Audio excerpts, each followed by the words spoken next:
This is why you shouldn't let just anybody around your kids. Wear a mask while you watch this story time. I promise you're gonna want to. So when I was around 15 years old, I started doing really bad in school. My parents were really poor and my dream was to go to college, so I needed to work my off so I could get a scholarship. But with how my grades were looking, it did not seem like I was gonna get one. My school offered after school tutoring classes, so I started taking them. Just in case I didn't get that scholarship, my parents started working late hours so they could pay for my college. They also hired a part-time babysitter / housekeeper. Mind you, my parents worked all day until super late at night. Her job was to arrive after we all left to clean up the messes that we didn't have time to clean up in the morning or the night before. Then she was supposed to pick me up from my tutoring classes, stay at the house and watch me until my bedtime, which was about 9 p.m. Then she was supposed to leave. But one day we were sitting at the kitchen table eating breakfast and we all catch a drift of this terrible smell. My dad finds out that the smell is coming from the basement. As soon as he opened the door, the smell just hits you in the face. We all go down there to check where the smell's coming from. We see a pile of human feces. Laying next to it is my babysitter.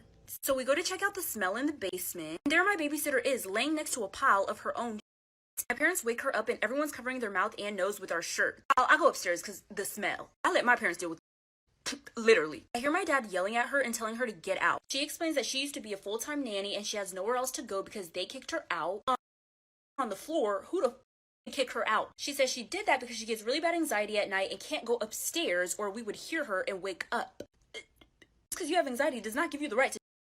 I have anxiety. Do you see me on the floor? So my parents kick her out anyways, like any reasonable person would. And we thought that was the last that we were gonna see of her. But one night at like 2 a.m. in the morning, I hear a tapping on my window. So I wake up and there's my babysitter staring at me through my window. She looks sad and she like motions for me to let her in. I'm looking at her like, no. And so that sadness quickly turns to anger and she starts banging on my window. Like I said, they're my stalker. Babysitter is banging on my window at 2 a.m. in the morning. And so I quickly go to get my parents because what if she breaks in? Once I leave my room, I hear the banging stop, but I still go to tell my parents what just happened. My dad calls the police and they check around the area and she's nowhere to be found. The smell goes away, we don't see her anymore, so we think everything's good now. But one day my mom texts me and tells me that she left me a tray of cookies on the dining table for when I get back from tutoring. Well, I didn't see any cookies or a tray. When my mom gets home, she wakes me up and asks me where I put the tray. I told her that I didn't even see the tray of cookies. So my mom tries looking for the tray because she needs it for when she cooks. She never finds it. Mind you, my family like never goes to our basement. But one day my dad needs some tools to help fix his buddy's car. He also notices that the tray we were looking for is in the basement. We're all freaked out at this point because our babysitter was secretly living in our house. Now things are going missing and being misplaced. And after looking around for any suspicion that she might have been there again, we notice a broken lock in the window of our basement. So after putting 2 and 2 together and realizing that my babysitter had been sneaking into our house through our basement window, and also noticing that things have been going missing, we call the police and report her because it was just so obviously her. She did not do a good job at all at covering her tracks. When the police look her up, they say she has no criminal record and that she's not enlisted in any housing. So she was homeless. So my parents go ahead and fix the lock on our basement window. I'm guessing once she found out that she couldn't get in anymore, she stopped trying. So afterwards, my parents stopped working as much and I got a friend to start dropping me off at home after my tutoring classes. Once I would get home, I would do all the cleaning just to help my parents out. So then they could keep working their long hours so I could go to college. My parents were kind of iffy about leaving me at home by myself, which I could fight. So everything was good and we never saw her again. So today's storytime topic is cheating. Now, cheating is an evil thing, alright? If you're gonna date somebody, just be loyal. It's not that hard. And if you don't want to date them, don't date them. It's that simple. But sadly, some people in this world are indecisive as hell. And they cheat on people, and it's not a good thing. I'm sure most of you guys are very loyal people, so I'm not really speaking about you, but some people in this world that I've met aren't so loyal. And yeah, today's story time is about one of those people. So yeah, let's jump into it. So this story time takes place in 2016, okay? Now 2016, pretty good year, you know? Some crazy things happened that year, but for the most part, it was an awesome year. I don't have many complaints. But I have a friend, okay? Let's just call this friend Jonathan. Now Jonathan had been dating this girl since 2014, and he was like totally in love with her. They were like high school sweethearts. Like, loved this girl. She seemed to have loved him. They seemed like they were in a very happy relationship. And yeah, I was happy for both of them. You saw nothing. They were both friends of mine, and honestly, I never saw anything bad happening to their relationship at all. And yeah, one day, Jonathan comes up to me in 2016, we're at a party, and he goes, yo, let's do like a road trip. Me, you, my girl, our other friend, his girl, like let's all go as a group and camp out together. Now look, your boy, Luna, I'm not much of a camper, okay? I'm not really good at outdoors, okay? Like, I'll trip over a stick and crack my head open. I'm not very outdoorsy. As a matter of fact, one of the last times I went camping, I was running in the middle of the night, and I tripped over a fire pit or something something in the middle of the woods, and I did a front flip, and my flip-flops went flying up into the sky, and I cut open both of my knees. So yeah, the outdoors versus Luna always loses. But you know what? I was like, yeah man, I'll go with you, like that sounds fun. So we got all our friends together, we talked about it, we all agreed to go, and we planned a date. So a month later, that date finally came along, and we all got into my friend's big minivan, and we all drove down to this campsite like an hour away. We set up camp. We were actually using an RV. Which was like pretty nice, you know, it's not really like tent camping. It was really, really nice. And the first 2 days of camping, awesome. Like no complaints, I had nothing happen that was bad whatsoever. But then day 3 came along and something really bad happened. So it all starts off as a normal day. I wake up, all my friends wake up, we leave the camper. And I remember on this day we woke up super early, like extremely early. The sun was just starting to rise. So we all went outside and we sat and just watched the sunrise. And it was beautiful, right? I was really looking forward to having an awesome day. Nope, that wasn't the case. So fast forward a couple hours later after the sun rises, we're making breakfast, and my friends decide they want to go on a hike. Now me, I wasn't really feeling it. I was still pretty tired because I woke up so early. So I was like, nah, I think I'm just gonna hang back in the camper, like you guys can go without me. And my friend's girlfriend was saying the same thing. She's like, yeah, I'm tired, I'm gonna hang back here with Austin. Now this is the girlfriend I was talking about where my friend had been dating her since 2014. They were high school sweethearts, like very loyal to each other, at least I thought they were. And yeah, they all leave, and it's just me and my friend's girl just sitting in this camper, and we're just sitting in this camper listening to music, talking. We get on the topic of her boyfriend, and I was like, yeah, like he loves you, like I'm so glad to see you guys still together after all these years. And she's like, yeah, sadly we're not doing very well. And I was like, really? And in my mind this caught me so off guard. Like they always were just like so all over each other basically. I never saw them fight once, so it shocked me to hear her say that they weren't seeing eye to eye. So I asked her about it. I was like, oh, like how long has this been happening? She was like, I'd say the last 3 months. Like I think we're kind of working on separating. And I was like, working on separating? Like what does that mean? And she goes, I just think I'm gonna have to break up with him soon. Like he's such a sweet guy, but he's too nice. And I'm like, too nice? What does that mean? And she was like, I don't know, like he's just a pushover and he doesn't really care about me as much as he used to, and I don't know, like I don't really want to talk about this right now. And I was like, okay, fair enough, like it's none of my business anyway. She goes, thanks Austin, like I knew you'd understand. And I was like, yeah, no problem. And all of a sudden, she like hugs me, like real tight. And I was like, okay, like maybe she's sad about her and her boyfriend not doing well, like I'll give her a hug. And I give her a hug, and then we start to pull away, and she looks at me in my eyes and starts leaning in, like for a kiss. And I back up, and I'm like, whoa, like what are you doing? And she was like, oh, I'm sorry, like I thought you wanted to. I was like, no, I don't want to do that. Like, you're dating one of my best friends. You shouldn't want to do that either because you're still dating him. And she was like, Austin, like, I just told you, we're going to break up soon. Like, come on. I was like, how about you break up with him and then you go kiss other people? Not me. I don't want to kiss you. Sorry. Like, nothing against you. Just, I'm not a I'm not gonna backstab my best friend. And she goes, whatever. And she gets mad at me and gets up and leaves the camper and walks outside. And at this point, I'm thinking I'm having a fever dream. I'm like, did that just happen? Like, am I dreaming? Like, what's going on? So like 30 minutes later, my friends get back to the camper, and I knew what I had to do. Like, I had to tell him what just happened. I'm not about to not tell my friend that his girl just tried to kiss me, one of his best friends. So as soon as they get back, I pull my friend aside. I'm like, yo, can I talk to you over here? He's like, yeah, what's up, man? What's going on? I'm like, bro, you left me alone with your girl, and she tried to make a move. He's like, what?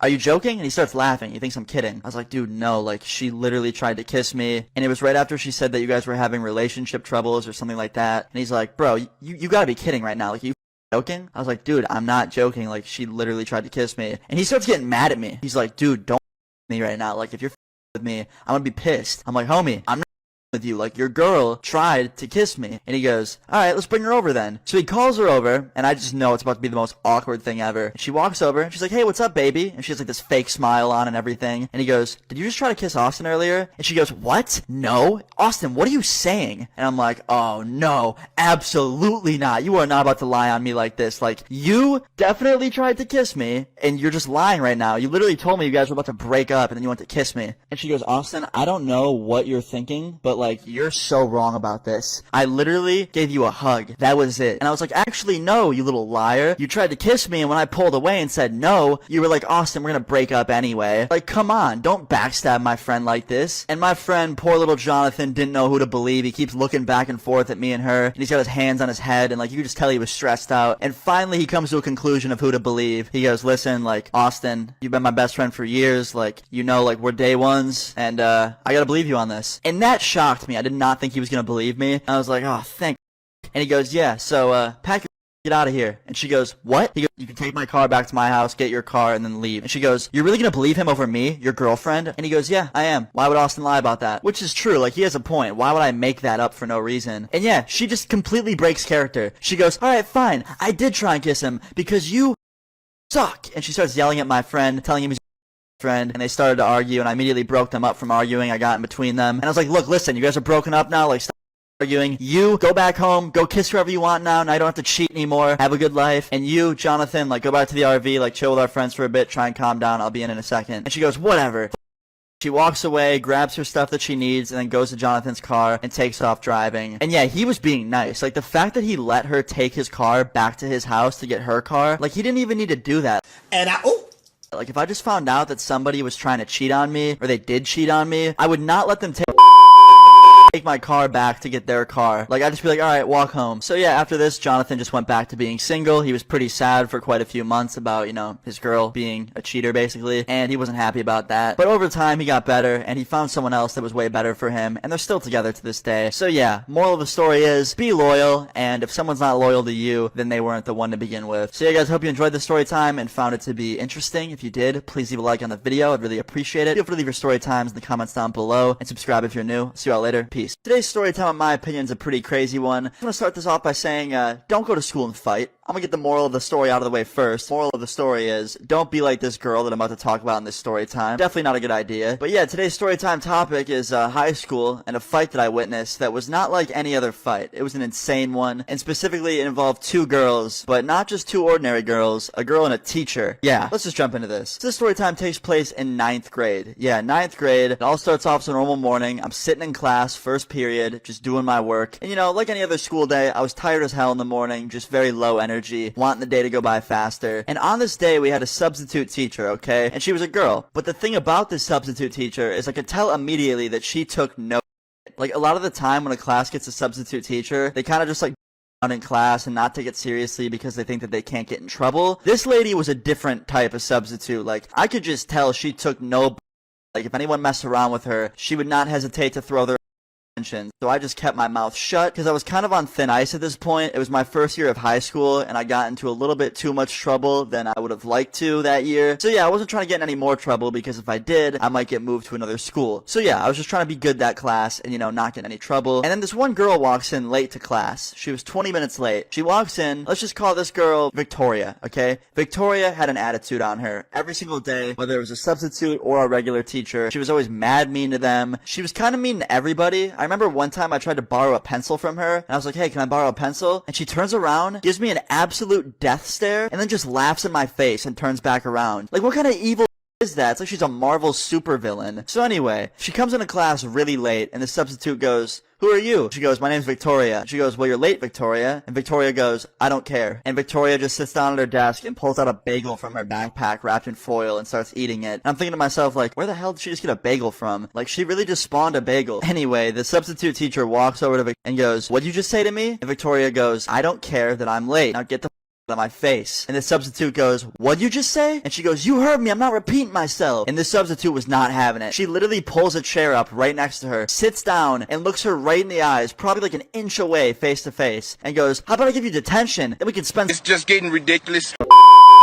some more time together eating lunch. And Victoria goes, well, if you give me detention, I'm not going. And the teacher goes, yeah, you are. And they just start getting up in each other's faces and like yelling at each other. And then Victoria says, listen, you got 2 seconds to take 2 steps back. And if you don't, I'm swinging on you. And I'm thinking to myself, like, yo, is this really happening? Like, are they about to fight? This can't be happening. Like, no, like, this cannot happen. Like, it's 7 in the morning. It's way too early to be throwing hands at this hour. Like, way too early. Especially for teachers. Like, let the poor lady have her coffee first before you start throwing hands. Come on. I'm just kidding. Not a good idea to throw hands with a teacher ever. Anyway, teacher doesn't back up. She gets closer to the point where they're literally touching faces. And Victoria just straight swings on her and hits her in the face. I'm really tired. But nah, for real, it was way too early to be fighting. So anyway, they get broken up, they're screaming at each other, they're cussing at each other, and one of the principals walks in, the vice principal, and she's like, what's going on? And I'm like, there was a fight. And she goes, with who? Like, it wasn't obvious. Both my substitute teacher and Victoria had the most messed up hair ever. But I point to both of them, and I'm like, yeah, it was Victoria and the substitute. And my vice principal goes, the substitute fought? I was like, yep, she did. And she goes,